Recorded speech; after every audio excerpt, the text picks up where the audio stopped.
99.3 Nigeria Info. Welcome to the Big Hard Facts. Today, one question echoes obviously across Nigeria. 14 trillion naira. Where is it? Now, that's the amount that SERAP says state governors and the FCT minister have collectively received since President Tinubu removed fuel subsidy in May of 2023. Money that is meant to change lives, rebuild schools, fix hospitals, and improve roads. After subsidy removal, Nigeria's oil revenues surged. The FAC allocations to states jumped by nearly 40%, according to DataFight and Business Day analysis. In 1 year, a total of FAC distributions rose from just 3 trillion naira to about 4.5 trillion naira. Yet, across many states, life has only gotten harder. Inflation has soared. Now, we know that we're actually experiencing a double-digit inflation, which they're telling us that, it's not going up again. It has stabilized. Well, roads are crumbling, as you can see around you in Lagos. Hospitals, lack of equipment, and schools remain in decay. Now, SERAP, the Socio-Economic Rights and Accountability Project, is demanding answers.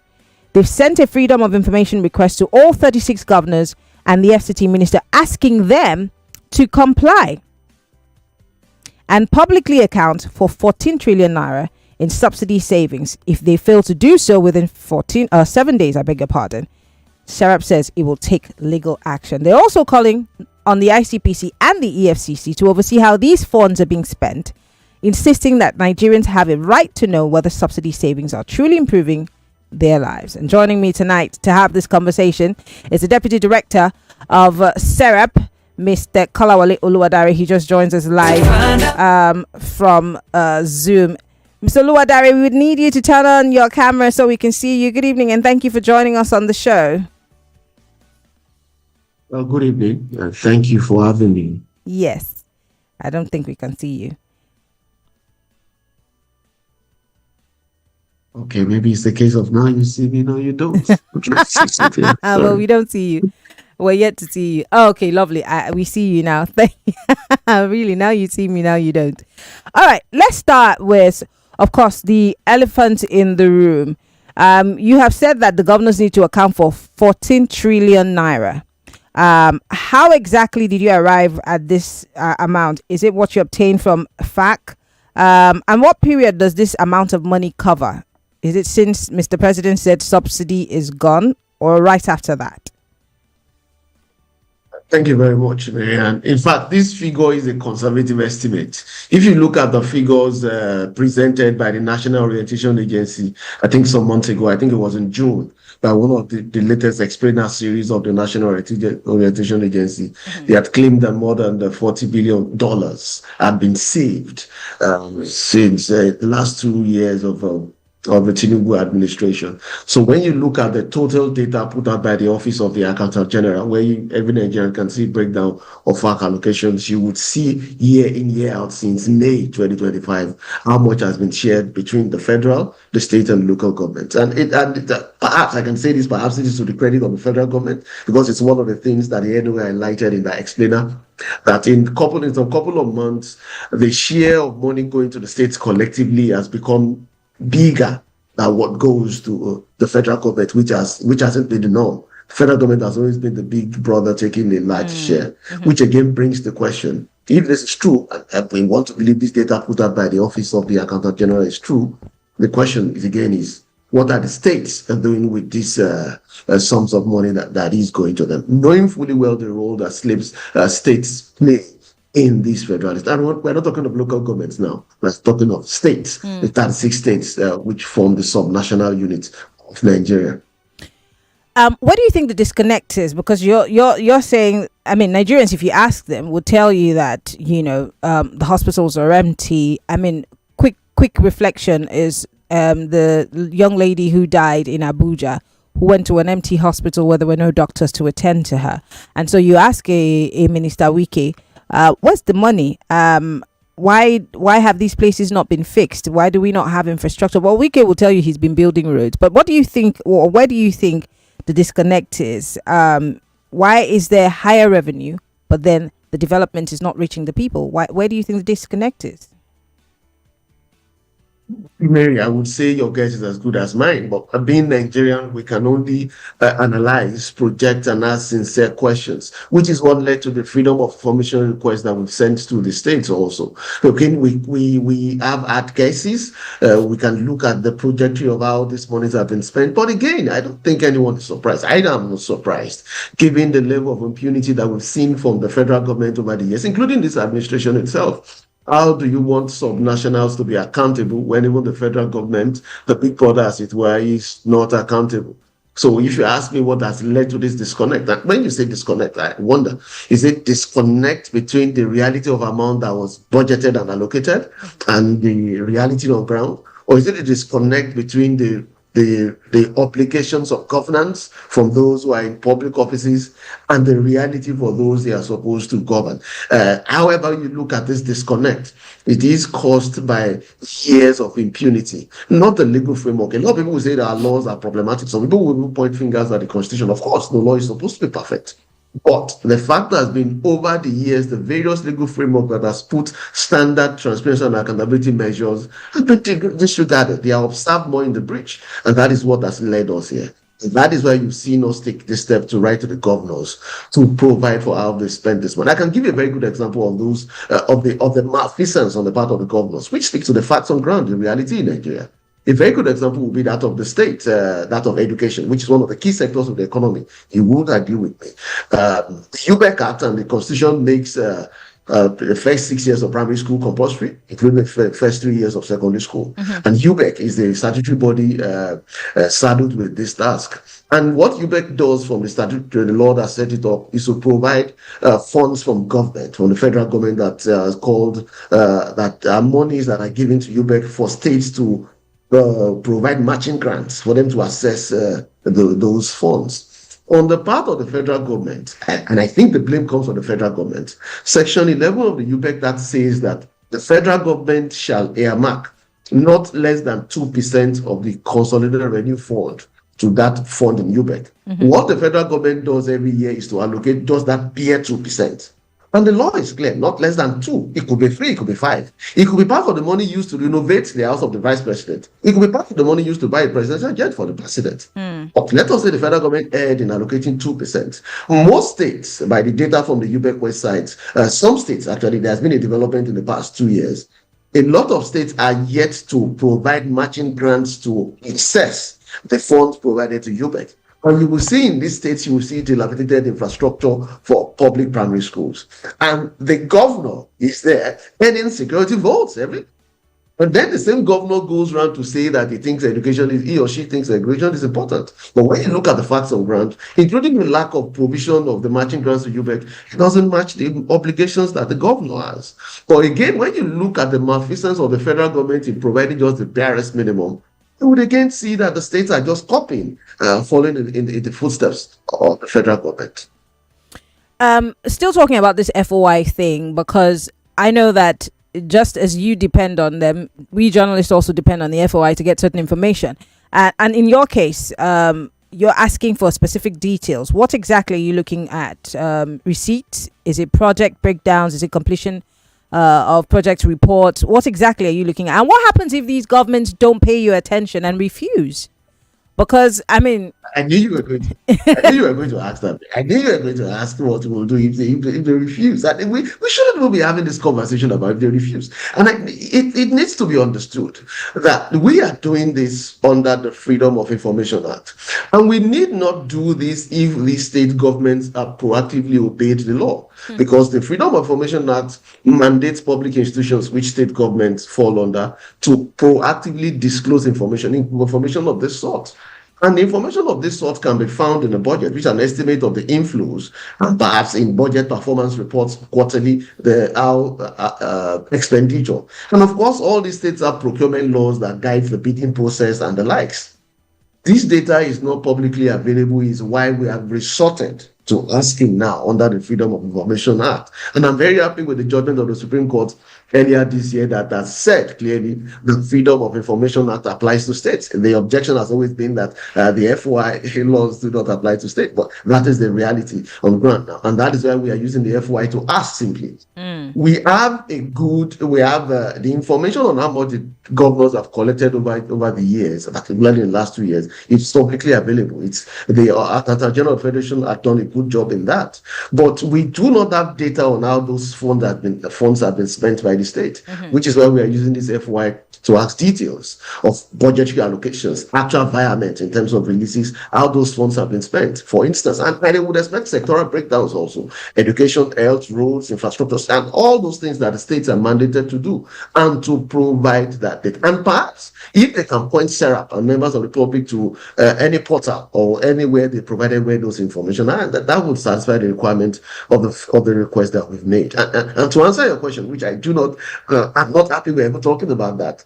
Why would governors refuse to provide information on how they've spent money that we know they got? It's so sad. Really. But you cannot also say that this has not been the case before.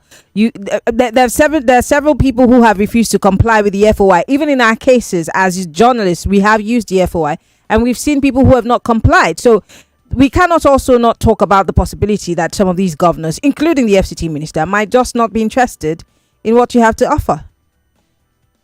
It's so sad, and I also share that experience. Maybe ours will also be that our own experience of the refusal extends to the courtroom. And one of the things that I think is unfortunate, which again might happen in this case, but I do not want it to happen, is that you have 36 state governors defending this suit because, again, if they do not respond to the freedom of information requests, we are permitted under the law, under Section 20 of the FOI Act, to go to court to compel them to respond. And what they will do more often than not, and we've seen it happen over time, is they get the lawyers from the Ministry of Justice of these areas, and sometimes they even firm out the cases. It means they get external counsel, and sometimes SANs, who I'm sure they're going to pay millions of naira, to come and defend the case where Nigerians are simply asking for information, and the case will take 2 or 3 years.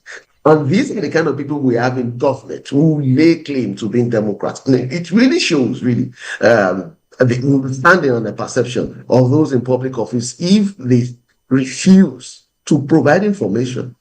I'm really hopeful this time. I'm hopeful that perhaps this is going to be different and that we will have the information we are seeking for. Let's talk about the ICPC and the EFCC. I've had the EFCC over and over again on my show, and half the time when it comes to issues that involve politicians of a certain level, it's always pretty difficult for us to get some finality or certainty from the EFCC. Now, I do not know about the ICPC, but then you're asking them to step in. Nigerians have seen anti-corruption agencies as a tool in the hands of every government, that's at the center. How can this oversight that you're asking be made transparent such that Nigerians would look at it with the eye of credibility and hope that, whatever comes out of it will not be a witch hunt? But then, of course, it would be lay bare and be as balanced as possible. Do you even see the EFCC and the ICPC being capable of supporting this push of yours? Of course, they are capable. The legal framework that set them up allows them to do it, and they can do it. Is the political will existed? Do they have the political will to do it? That is a question I may not be able to answer. But they can do it if they really want to. And what we've asked is very simple. I would think that this is a good opportunity for state governors who hire out media organizations to do media chat, to take out several pages on the pages of newspapers to narrate what they've done in 1 or 2 years. This would have been a good opportunity for them to showcase what they've done, open the books, as it were. But again, it's a sad reality of our times that we taking this action to ask the EFCC and the ICPC to come in is because of the failure of some of the transparency and accountability mechanisms that would have held the state governors accountable. A very good example I can point out would be that of the oversight of the state houses or assemblies. and also the power of the Auditor General of the state. The Constitution provides a parallel Auditor General of the state that matches that of the Auditor General of the Federation. And what the Auditor General of the state does is simply to carry out a simple audit in terms of inflows and outflows in accordance with the laid down administrative processes of procurement. And to do that every year and to lay their report before the state houses of assemblies. If that has been done, for instance, and the report is available, we perhaps not go through this route because we will see in real time how much has come in over the years and how they've been spent, and never there's been any adherence or otherwise to the rules of procurement. But that accountability mechanism has failed. And that's why we are calling in the EFCC and the ICPC to do their part. I do not see the reason why the ICPC and the EFCC cannot do this. We are not saying that those funds have been mismanaged, but there is strong evidence of corruption in the absence of transparent and accountable spending. And so we want the EFCC and the ICPC to come in and look at the books. And if perhaps it turns out to be clean, good, so be it. And if not, the law will take its course. Like I said, I think it's a good opportunity for state governors who really care about transparency to, as the cliche says, to put their money where their mouth is and show the people what they've done with what they've earned.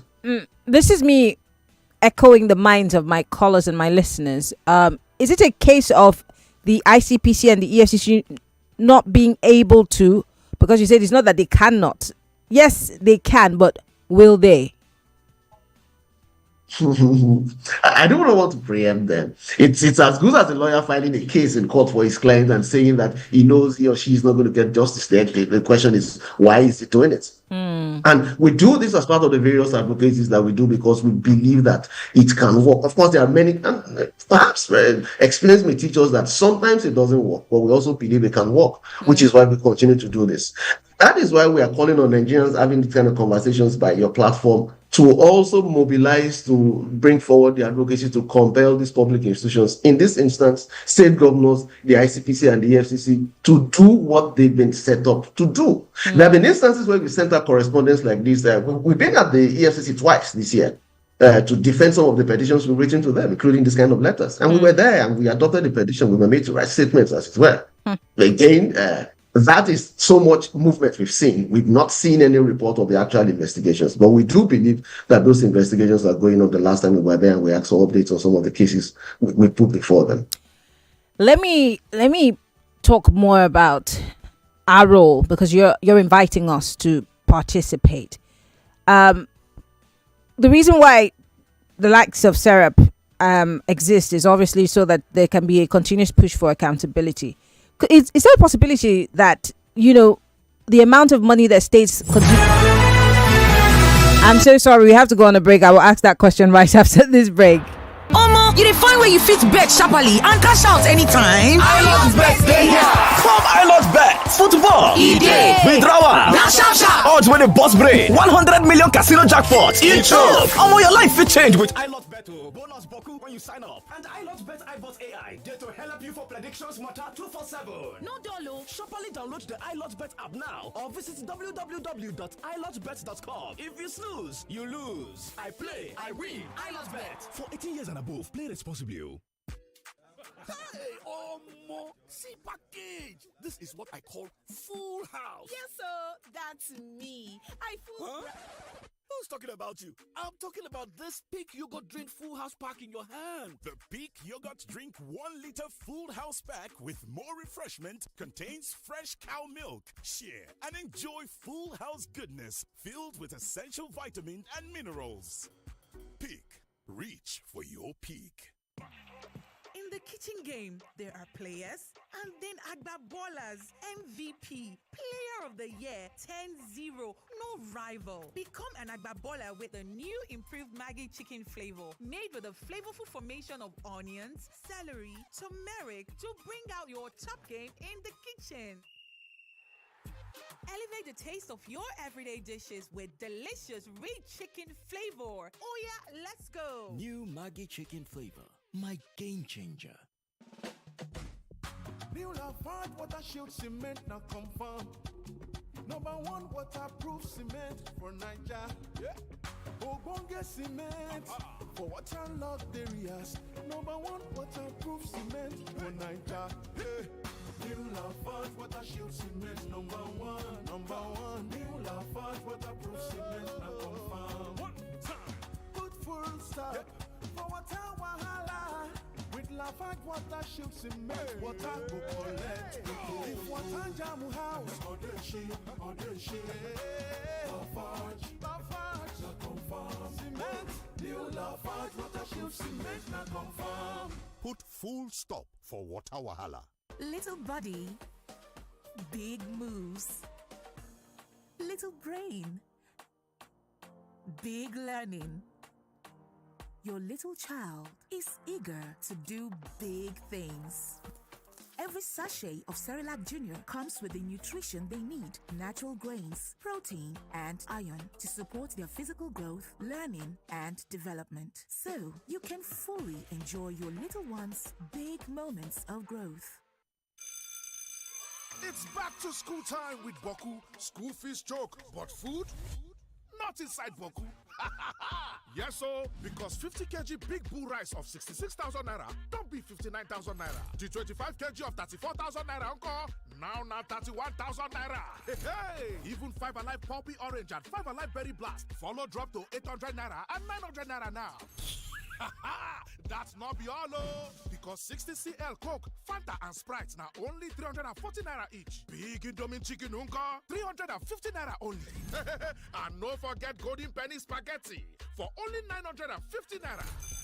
Iboku abi no boku. The news you need, the conversation you hear, the station you love. Federal exports hit 371 billion naira amid heavy import reliance. Resident doctors give federal government 30 days to address doctors' demands. Jonathan will return to SERAP as president, says Professor Jerry Ghana. Those who actually frustrated him out of office may be so desperate to wish him back. Workers have a right, a constitutionally afforded right, to join unions or not to join. Madam ADC gives article ultimatum to pick membership card, so it's not even pick his membership card. All these problems. We are not all we have. They have other things. Or we're not enough. 99.3 Nigeria Info. Let's talk.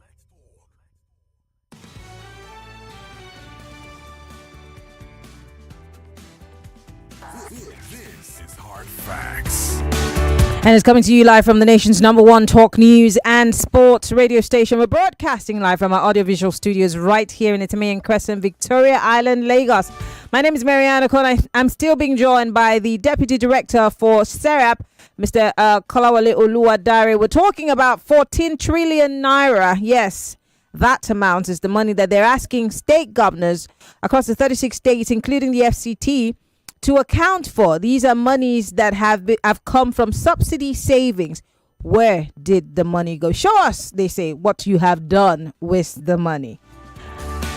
Well, you know that saying, that Shakespearean saying that Caesar's wife is above suspicion. In this case, the governors have to prove to the average Nigerians if they are above suspicion. Anyway, before we went on that break, Kolawole, I was going to ask the question, that could what necessitated this push from SERAP be the fact that many Nigerians do not necessarily know that these governors are receiving this much money, because there seems to be a lot of pressure at the center, which also many people would say that, oh, this is the federal government trying to direct the heat away from them and asking us to go look at the regions. But then there's also that a group of people who say these regional governments have always flown under the radar because we're always attacking the center. Maybe it's time we turn our attention to them. Do you agree?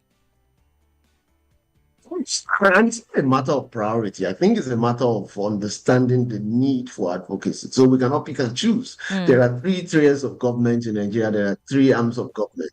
We cannot choose the one we want to focus on. Each of the arms and tiers of government have specific roles that are supposed to make our democratic experience and our life here on earth, as it were, be meaningful and more beneficial. So we cannot pick and choose.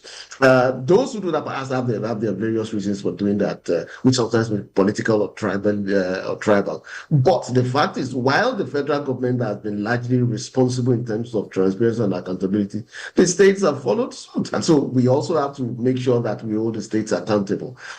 If you ask me where the money is going, I think we've had that conversation before now. These state governors are earning security votes, millions of naira every month. These are monies that have no statutory backing, but they earn it. And insecurity is rife in Nigeria. And they are quick to say that in the absence of state police, federal police is under the presidency, and that they have no powers to guarantee security. But they earn millions of naira security votes, sometimes upwards of 300 million naira every month in some states. And the people are suffering. So to ask you what motivated us to do this, we are Nigerians. We live in a state in Nigeria. I live in a local government. I live in a community. I feel the pinch of the economy. And as I'm asking the federal government questions as to what they've done with the money, I also ask the state governors, I also ask the local government chairman and the councillors. Today we are talking about the state governors who have earned these huge amounts of money over time, who have specific responsibility to do roads. If perhaps they say they are not responsible for security, what about roads? They have responsibility for roads. They have responsibility for healthcare, primary healthcare, in some cases secondary healthcare. What have they done? That is why we've taken these steps to let the governors come and tell Nigerians what they've done with those funds. I think they are saying the federal government has given them money, which is not true. And we ask the federal government also what it has done with those funds. And that's why we are doing this. Lovely. Let's talk about priorities. States are arguing that there's rising inflation, they have to service the debts that they owe. And that insecurity, as you said, is consuming, all the money, including, security votes. So they're even saying, well, they're borrowing to fund their budget. Now, is this a valid excuse? I know you're going to say no. For the lack of capital projects, or just another cover for mismanagement? Because, like I said, I want to use the FCT minister who will continuously point you to the roads. That is only the haters that will say that he's not working in Abuja. And if I didn't know you, I would say you are probably a spokesperson for one of the state governors, the way you defended them so good now. I knew you were playing the devil's advocate, that's fine. It's my job. Too good. Perhaps you need to consider taking up one of those appointments. No, thank you. I know you won't. You see, they have no excuse, really. It's not about saying we are doing roads like the minister of the FCT would say, or perhaps some of the governors would say. And that is why we are asking specifics. You are doing roads. Which roads? How much was budgeted for the roads? How much was paid? Who are the contractors, or who is the contractor? What was the bidding process with which the contractor emerged? This is not SERAP making this up. That is why we have the Procurement Act at the federal level. That is why we have procurement laws at the state. All these is to ensure that the people get the utmost experience of democracy. That's what it means. Because if someone does a 1 kilometer road, but ideally he or she spent 1 million naira on, and he has billed the state 20 million naira, the citizens of the state have just lost 19 million naira. That's what it means. Of course, they have a 1 kilometer road to celebrate for, but they've been tough. That's what it means. That is why it's not enough to say we are doing roads or doing bridges. And that is why every state has a budget that prioritizes specific areas of sectors of the economy to say this is what we're going to focus on. And that's why we have budget performance reviews quarterly to say we estimated 10 naira was going to come in, only 5 naira came in, and this is how we spent it. I can assure you, if we have details of everything we're asking, you would be surprised. I would be surprised that most of the money going to the states might have ended up as recurrent expenditure. A large part, perhaps, going into security votes, payment of pensions for governors and their deputies, and very small amount, perhaps, going to capital projects that might also be overinflated at the end of the day. At the end, we, the people living in these states and these local governments, bear the brunt of this malfeasance in governance. That is why we need to continue to speak. How much information do you think is out there for the average Nigerian to even want to push for these kinds of information or ask for accountability? Because, again, even the local governments that are supposed to be the closest governments to us, we don't see them, we don't know them. Some of them, we didn't vote for them. They're just occupying offices, and some of them don't even live in the local government area. And so the average person seems to be not necessarily removed from the reality, but don't even understand what the reality is, because these politicians themselves are not in any way willing to be accountable. But how much information is out there for the average Nigerian to say, well, let me use this to ask? Do we even know what our rights are to start with?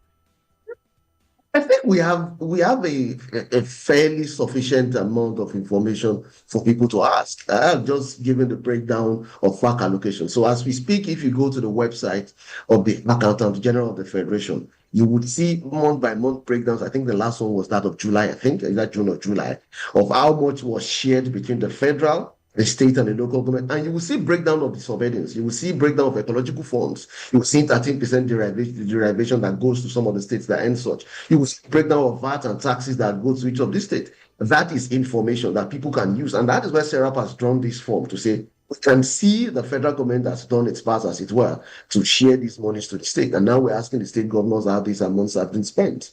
What we do not have is enough information to say that we are participating in governance, but we have enough to ask the questions. And as to what perhaps you've alluded to about the rights of the people, I think Nigerians know their rights, really. And we are very learned people. And I'm not necessarily saying that in terms of formal education, but we know our rights, whether we are educated, formally literate or not. We know our rights. What has been the problem is the pushback from those in public offices that distorts the popular advocacy of the people. And there are three main things, if you ask me: tribe, politics, and religion.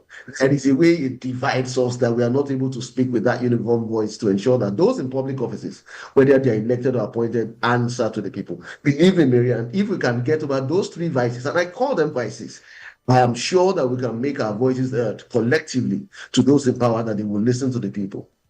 Before I open up the phone lines, because of course people want to ask you questions, what exactly does SERAP want to see happen next beyond accounting for the 14 trillion naira? What reforms or systems of transparency should be put in place so that future savings actually can benefit the average Nigerian? Wish I could give you reels of technical details, GDP and the likes. That's not necessary. What we need, Maryann, is just the political will on the part of those in public office. And if you ask me to define political will, the political will, simply put, as I see it, is a willingness of anybody in public office to do an act, carry out a policy, or execute an action in his or her narrow, collective, or sectoral interest. That is what we need. The laws are not perfect. And for those who lampoon the 1999 Constitution as rubbish, it's not perfect. No law anywhere is perfect. But how much have we observed the defective, so to speak, Constitution? It's observed less than 2%. It's more observed in the breach. So even if we have a perfect law today, are we going to obey it? The religious books that we have, are they not supposed to be perfect? Do we all obey it? So the laws are not the problem, Maryann. The political will on the part of those in public office, and we allow them to get away with it, is a problem. Which is why today, if the courts give a judgment today determining that a political party should be a governor of a state, I can tell you the way it's going to be implemented today. But you see, SERAP has gotten judgments mandating the federal government to provide information. Then all of a sudden, it becomes very hard to enforce it. The political will is the problem, Maryann, not the law, not the people. Where can we buy, on a lighter note, where can we buy this political will? Which supermarket or which country do we have to fly to buy it so that we can install it in our politicians and our leaders? On a lighter note. As long as you don't send somebody in public office to go and buy it, he or she will inflate the cost. We'll end up paying for it and we won't get it at the end of the day. Anyway, Lagos, the phone lines are open. Kolawole, Oludare here with us. We're talking about, of course, subsidy savings. What are your state governors doing with these monies? Can they account for it? Well, SERAP is now mandating that they account for it. They're making sure, in fact, calling on the ICPC and the EFCC to support and supervise this accountability process. But will they? Can they? Well, these are questions that are begging for answers. We'd like to hear your thoughts. How do we, the people, make sure that these people's feet are held to the fire so they stay accountable to us? Or is it just going to be business as usual because they do not care about us but themselves? 0201 277 0993 0201 465 7190 for the women only.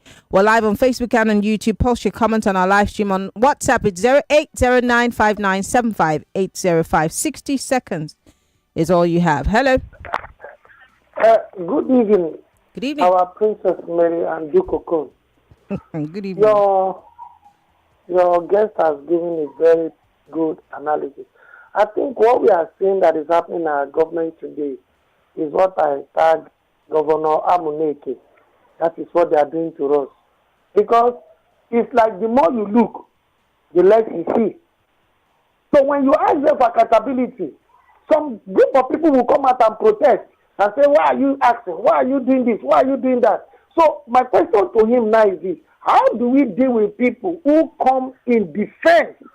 I mean, vehemently defend people that are supposed to give account. And I also noticed that they have even started paying people to do that for them at the same time. That when you ask accountability, you see this group of people come up and begin to defend these people. Thank you. All right. Thank you very much, Pastor Ladipo, for calling. Care to respond, Kolawole? Thank you very much. And I think he echoes what I've said earlier. Tribalism, politics, and religion is what they use. And by they, I mean those politicians, whether they're elected or appointed, to divide us. Like, this is a script they play from time to time, which unfortunately is so sad. All right, let's take a few more calls. Hello, welcome to Hard Facts. Maryann. Good evening. Good evening. My name is Ambrose. Ambrose, go ahead, please. Yeah.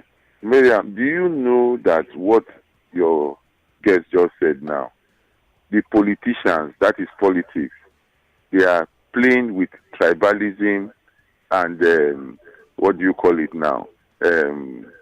Religion. Because this issue of fuel, the fuel subsidies. Turn off your radio. It's almost awful. Okay.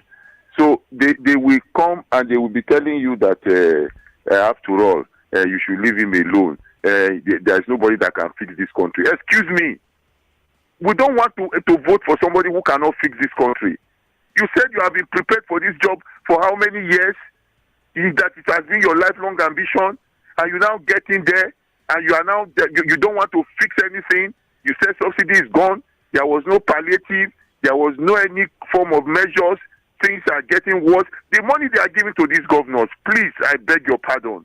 The value has depreciated by more than 300%. So they just said they are giving them more money, more money. How much was a bag of rice before? How much was electricity tariff? How much was education? So are you making a case for the governors as opposed to just asking for accountability? Are you making a case for them? I'm not making. They are all the same now. Are they not the ones that are supporting the president? But you say that you're saying it's depreciated. Yes, inflation has. But that's also an excuse that they are making. Does it stop them from rolling out the books so that we can see exactly what they've done? They also have a role to play by making sure that all of these things, come down. But they just collect this money, they pocket this money, distribute this money among themselves, and they cause us more problems. All right, Ambrose, thank you so much for calling. The ladies' number 0201 465 7190. Let's take some calls from the ladies. Hello, welcome to Hard Facts. Hello. Good evening. Hi, Maryann. Good evening to you and your guest. Yes. Truth is this: we can't hold anybody accountable. Why? I'll tell you the reason. Thank you very much. Just this afternoon, before you came on the show, Lady J asked a simple question: what has happened with Nigeria at 65? And guess what, Maryann? The callers that called in were all raising tribal and ethnic sentiments, Maryann. I listened. Without a unified common front, how do you want to hold the government of the day accountable? They were all like, it's their brother that is in power.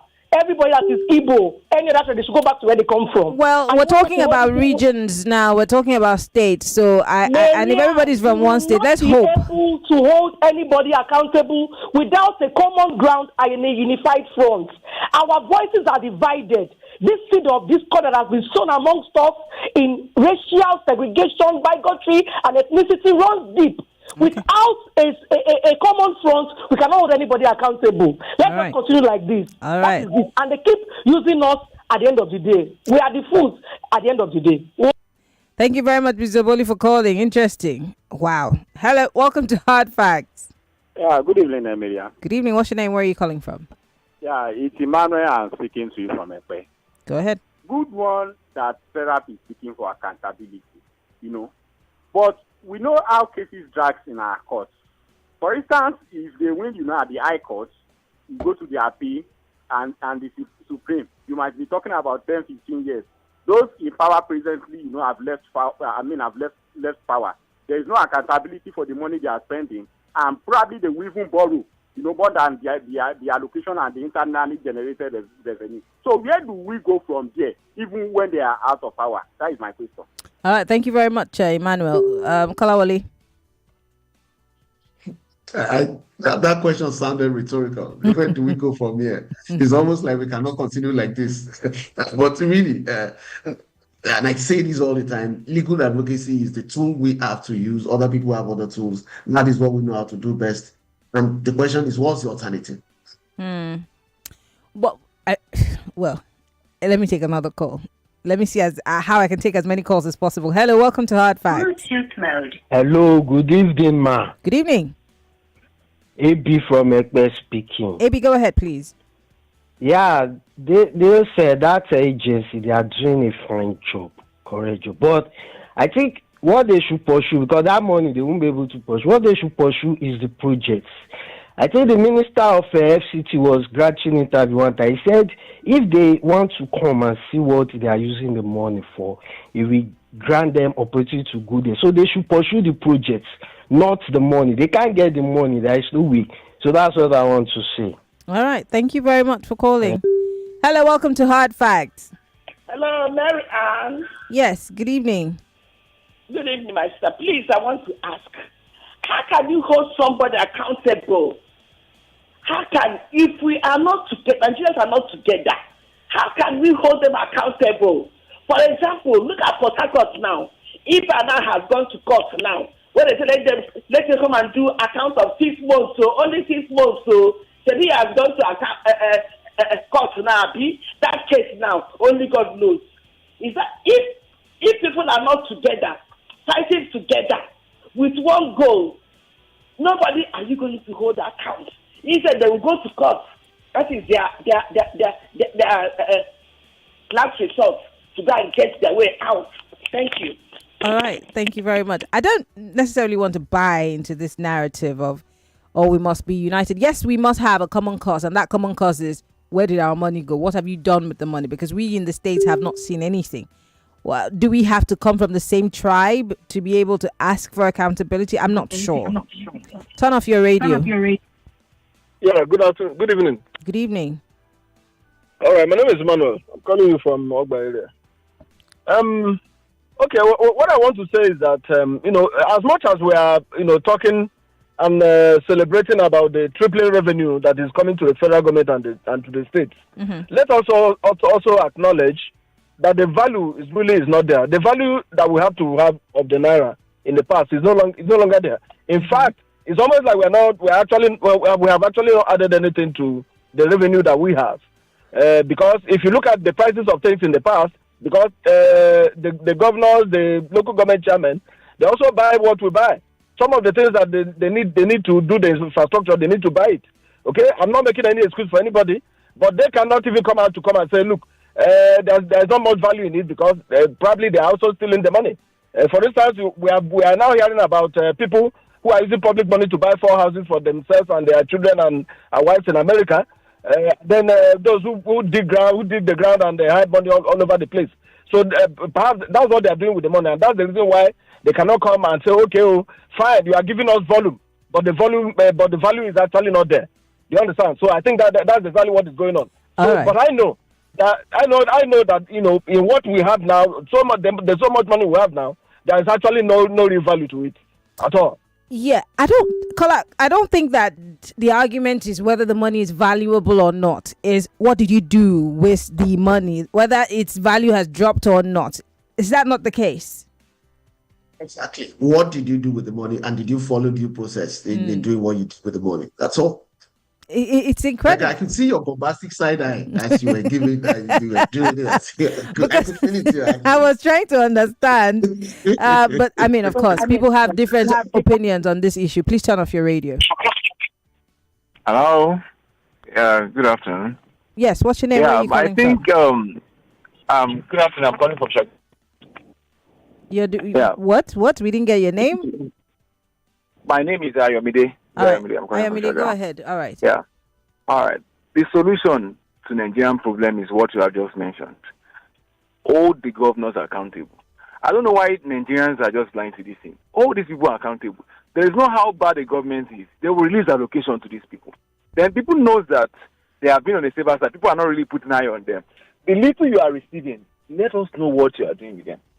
Because if we can tackle that, I'm sure we have settled about 50 to 60% of Nigerians' problems. If they can, because a governor knows that, this you are going to ask me, how I'm going to spend this money. Now, so for the project that they're rolling out, they might actually inflict it, but they will still do something.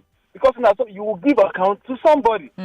So that's just it. That's what we need to follow up. I don't know if it's going to work, but I know if we put our mind to something in Nigeria, it will definitely work. When they say that we're on their toes, we can solve 50 to 60% of Nigeria. All those one holding the president accountable or something like that. I know the president has his own responsibilities too, but a lot of things that we don't understand. The governors are 36, the president is just one. So if we can have the development all over the state, then we have started tackling Nigerians' problem. Thank you. All right. Thank you very much for calling, Ayomide. I can take one last call before I let Mr. Kolawole run away to other business. Hello. Hello. Good evening, Maryann. How are you today? I'm fine, thank you. And greeting to your guests too. Last week I sent you a message about when you invited the youth, somebody that I say the youth asked a question and he said that if he was chosen as a president or something, we embezzle money. You know, the problem with this country is that our old politicians are not making things right. And the problem again is that there is no follow-up.